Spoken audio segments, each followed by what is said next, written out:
Halo semuanya, sekarang kita bakal latihan soal untuk ujian akhir semester gitu ya, atau ASAS. Dan di sini sudah ada 15 soal yang meliputi 4 dari 5 bab yang diajarkan. Untuk bab terakhir, bangun posisi lengkung itu akan diujikan pada semester 2 saja. Nah, yang pertama, itu kita ada tentang pangkat.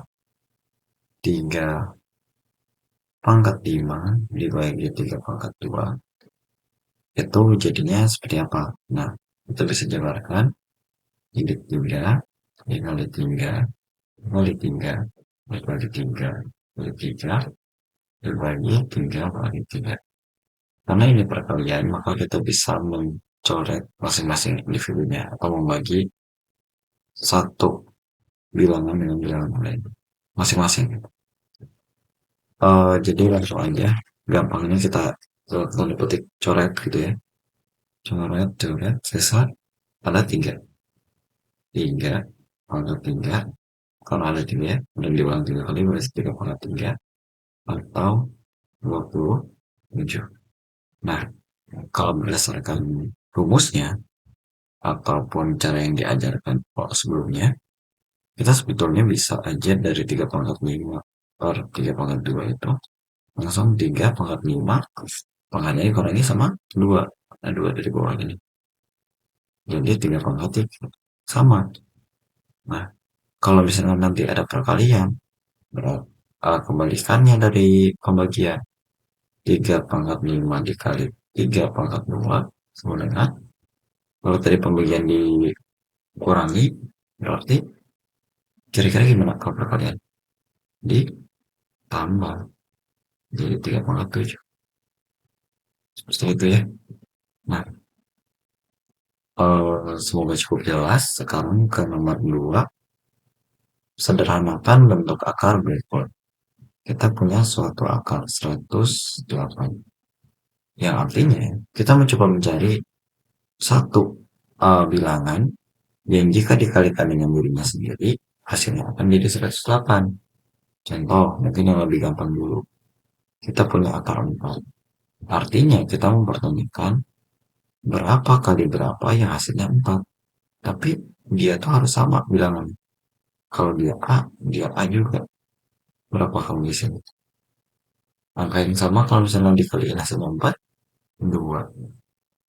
2 kali 2, 4. Boleh nggak kalau misalnya 4 kali 1? Nggak boleh. Karena kuncinya adalah di satu bilangan yang kalau dikalikan dengan dirinya sendiri, maksudnya bilangan yang sama, itu akan menjadi ini yang di dalam akar. Itu ya. Nah, sekarang kita coba kira-kira 108. 10 kali 10 berapa? 100. Kalau 11 kali 11, 121. Sudah terlewat. Berarti dia tidak punya bilangan bulat yang langsung hasilnya 108. Pasti ada tapi koma-komaan. Dan itu mungkin terlalu sulit ya. Makanya kita sederhanakan saja. Sederhanakan itu bagaimana? Disederhanakan itu kita bisa mencoba menjabarkan dulu 108 ini itu bisa terlahir atau bisa berasal dari perkalian apa aja sih? Nah, kita coba pakai, kita faktorkan. 1 dibagi 1, 108. Dibagi 2, 54. Dibagi 3, 36. Betul ya? 36. Dibagi 4, 27. Dan seterusnya mungkin ya. Pasti ada lagi. Mungkin ada lagi. Tapi kita berhenti di sini dulu. Kita akan mengubah bentuk 108 ini itu jadi bentuk lain yang jadi perkalian dua bilangan gitu ya. Yang nggak harus sama. Kalau ini untuk menyederhanakan nggak harus sama. Tapi salah satunya itu harus bisa diakarkan. Misalnya di sini kita lihat 1 diakarkan tidak bisa. 108 diakarkan tidak bisa. Itu kan angka aslinya. 54 diakarkan nggak bisa. 2 juga nggak bisa. 3 sudah prima, dia tidak punya akar lagi. 36 ini bisa diakarkan. Jadi berapa? 6, betul. Berarti di sini 3, di sini 36. Nah, kita pisah dulu akar. Ini ada di aturan operasi bilangan akar juga ya, yang akar-akar begini. Nah, sekarang akar dari 36 tadi, nah, sudah. Kalau ada bilangan yang sudah bentuknya seperti ini, bilangan biasa, dengan bilangan yang berakar seperti ini, atau pangkatnya setengah aja, 2 akar, langsung tersedia 6 akar 3. Langsung kayak gini, nempel gitu, gitu ya. Nah, sekarang ke bentuk yang lebih sulit lagi mungkin buat teman. Nah, ini ada 3/7 kurang akar 3. Harus kita rasionalkan. Dirasionalkan ini caranya adalah dengan mengalihkan sekawannya. Sekawan penyebutnya. Ini pembilang, yang atas itu pembilangan ya. Ini pembilang, ini penyebut. Nah, kita harus mengalihkan bilangan ini dengan sekawan dari penyebutnya. Kenapa? Karena di penyebut ini masih ada bilangan akar yang mana nggak boleh. Kenapa nggak boleh? Karena jadinya bentuk yang tidak rasional. Sebetulnya bisa-bisa saja seperti ini, tapi dia tidak rasional. Langsung aja mungkin penyelesaiannya dikalikan dengan sekawannya, itu seperti ini. Kita mengalihkan dia dengan suatu bilangan yang kalau misalnya di sini 7 ditambah 7 dikurang akar 3, berarti kebalikannya kurang ini menjadi tambah. Kenapa ini boleh? Karena sebetulnya kita itu mengalihkan dia dengan satu. Apapun dikalikan dengan satu nilainya tidak berubah kan. Nah, satu ini kita manipulasi jadi seperti ini. Karena dia pembilangan dan penyebutnya sama, berarti apapun yang dibagikan dengan bilangan yang sama hasilnya akan satu. Makanya ini bisa untuk kita lanjutkan. Nah, hasilnya gimana? 3/7 tambah 3 per 7. Nah, ini jadinya suatu aturan, tapi Bapak tulis dulu aja. 7. Ini bukan kurang, ini kecoretan. Yang atas dulu mungkin. 3 kali 7, 21. 3 kali akar 3, 3 akar 3 per. Nah, ini kalau ada bentuk A dikurang B dikali A ditambah B, maka hasilnya akan jadi A kuadrat ditambah, dikurang B kuadrat. A di sini adalah 7, yang di depan kan. Terus B-nya adalah akar 3. Berarti 7 pangkat 2 dikurang akar 3 dipangkat 6. Hasilnya 21 ditambah 3 akar 3 per 49 dikurang akar ketemu pangkat 2 hilang gitu ya, atau saling mengansal, jadinya 3. Kalau misalnya kita hitung penyebutnya jadi per 47 seperti itu ya. Nah, yang 4 langsung aja cepat, kita punya 3 sel awalnya, terus membelah menjadi 2 tiap 30 menit. Ini kita mau menghitung setelah 2 jam. 2 jam itu berapa menit? 120 menit. Pembelahan jadi setiap 30 menit, berarti 120 dibagi 30 sama dengan 12 dibagi 3, 4. Sebenarnya 4 kali. Nah, ini jangan ditulis 4 x ya, 4 kali aja, 4 kali. Nah, jadinya kayak gimana? Ini pakai rumusnya itu awalnya dulu. Nah, ini itu kita pakai rumusnya N0 atau N0 ditambah dikali dengan 2 pangkat N. Nah, NO ini tuh banyak bakteri di awal, dan N di sini tuh berapa kali pembelahannya terjadi. Berarti ya sama dengan 3 3 yang di awal 3 ya, dikalikan 2 pangkat 4, kemudian 3 dikali 2 pangkat 4 itu 16 sama dengan 48 bakteri. Ini jawabannya. Nah, iya dua di sini itu karena dia membelahnya jadi 2. Lanjut aja langsung translasi.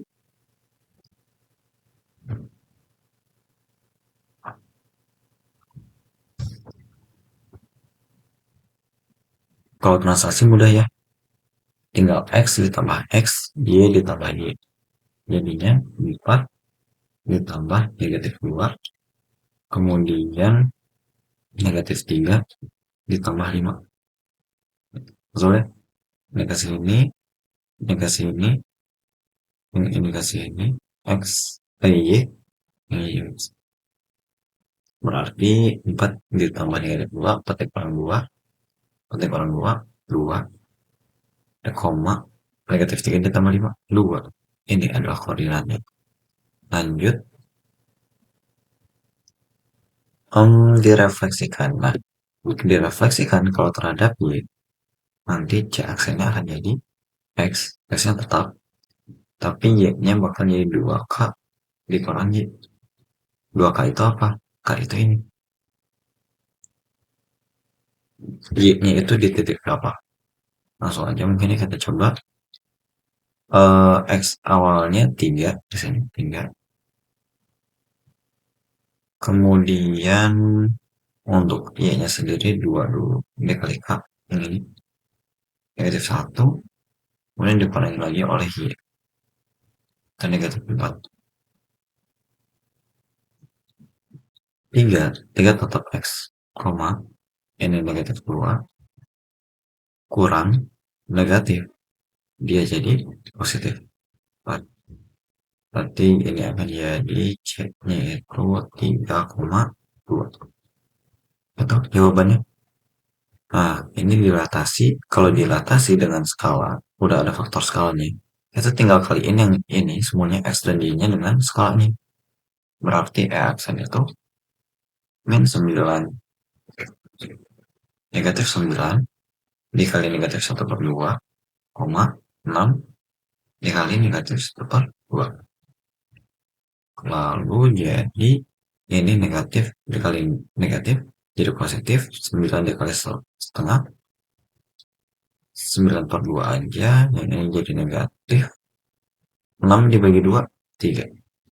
Oke, ini dia jawaban.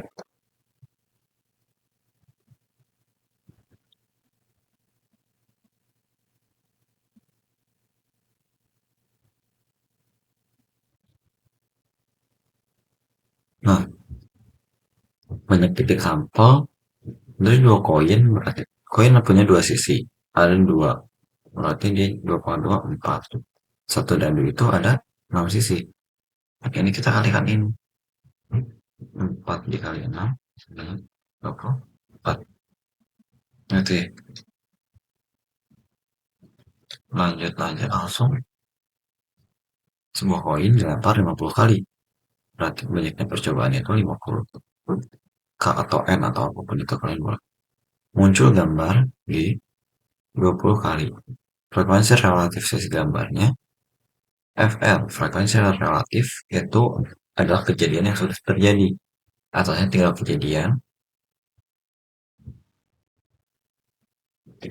Banyaknya kejadian per percobaan.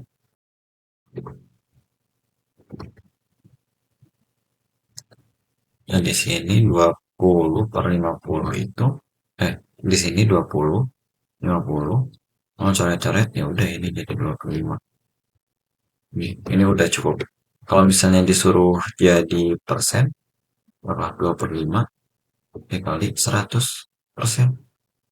Coret-coret 20% jadi 40%. Gampang kan? Nah, sekarang itu frekuensi harapan muncul dari 6 dalam 90 percobaan. Nah, untuk yang ini dadu genap. Ini satu dadu berarti. Minta yang genap. Berarti kita ke rumus frekuensi harapan dulu deh. Frekuensi harapan itu kan, eh, frekuensi harapan itu kan rumusnya FA sama dengan VA dikali dan percobaan. Nah, VA sendiri N, NA per S. Banyaknya kejadian dibagi eh banyak banyaknya kejadian yang kita tuju dan banyaknya kejadian yang mungkin terjadi. Di sini adalah munculnya genap. Ada 3 sisi genap dari 6 sisi dikali banyaknya percobaan 90. 3/6 kalau misalnya kita sederhanakan berapa? 1/2 dikali 90. 9/45. Berarti frekuensi harmonik 45. Udah kayak gini. Terus yang ini 11, seorang siswa melempar 2 dadu. Banyak kejadian yang mungkin terjadi. Ini sama aja ya. Eh, example gitu ya. Mungkin yang terjadi itu berarti 6. Kan satu sisi dadu 6 dikali 6. Nah, udah ini aja. Nah, yang ini perhatikan baik-baik. Nah, untuk soal ini harus diperhatikan. Karena kita lihat soalnya ya. Sebuah tiang punya tinggi 5 meter. Bayangannya 2 meter. Nah, kalau misalnya ada yang bayangannya 2 meter, ada pohon bayangannya 8 meter. Tingginya berapa? Nah, kita bisa cari tahu ini pakai kesebangunan, pakai teori perbandingan, soal perbandingan yang kita pelajari di kesebangunan. Nah, ini caranya adalah karena kalau dia sebangun itu maka tingginya akan sama. Perbandingan sisi-sisinya akan sama. Maka tinggi satu pun akan sama dengan tinggi kedua, begitu pun dengan bayangan satu akan sama dengan bayangan dua. Arti kita masing-masing yang diketahui tinggi 1,5, tinggi bayangannya 2, tinggi 2 belum diketahui, bayangannya sudah diketahui yaitu 8. Kita kalikan silang. Ini ke sini, ini ke sini. 40 sama dengan 2, 2. Ini maksudnya kedua, gini. Berarti ini biar jadi hilang dia, biar T2-nya jadi sendiri, kedua ruas dibagi 2. Ini dibagi 2, ini dibagi 2 berapa? 20. 20 sama dengan tinggi yang kedua. Berarti ini 20. Gampang kan ya? Nah, sekarang sebuah foto diperbesar dengan skala 1/3. Diperbesar. Berarti kita pakainya tentunya lebih besar yang ini yang 3. Kita tinggal kaliin aja. Ini panjang, ini lebar. Sebutlah seperti itu. Kebalik juga nggak masalah. 12 kita kali 3. 18 juga kita kali 3. Berapa 12 kali 3? 36. Kalau 18 kali 3 itu 54. Kita coba cek ya. 40, 54. Benar. 54. Berarti ukuran beratnya adalah 36 kali 54. Ini jawabannya. Selanjutnya, tentang skala 1/75.000. Nah, ini tuh namanya skala di peta. Artinya, cara bacanya, kalau misalnya kita itu di peta 1 cm, maka di dunia aslinya itu sebetulnya 75.000 cm jaraknya. Nah, di peta ada 6 cm. Berarti aslinya adalah 6 cm ini dikali jarak asli per 1 cm-nya. Berarti 6 dikali 75.000. Fokus ke yang depan dulu aja. 75 dikali 6. 0, 3, 30 ya. Ini 42 ditambah ini 45. 450. Sisa 0-nya 3. Ribu centimeter. Ini jawabannya. Kalau misalnya kalian ditanya untuk kilometer dan lain sebagainya macamnya, pelajarilah cara mengkonversinya. Kalau 1 cm itu, kalau 1 kilo itu berapa cm dan sebaliknya dan sebagainya. Terakhir, segitiga ABC katanya udah sebangun dengan DEF. ABC sebangun dengan DEF. Kalau misalnya C ini 65 derajat, F berapa? Karena dia sebangun, berarti sisinya juga sorry. Berarti sudut-sudutnya juga akan sama. H, C, F, 25 derajat. Karena sudutnya bersesuaian, maka dia akan semakin besar. Seperti itu untuk latihannya. Semoga bisa dipelajari dengan baik untuk persiapan UAS nanti. Terima kasih. Semangat semuanya.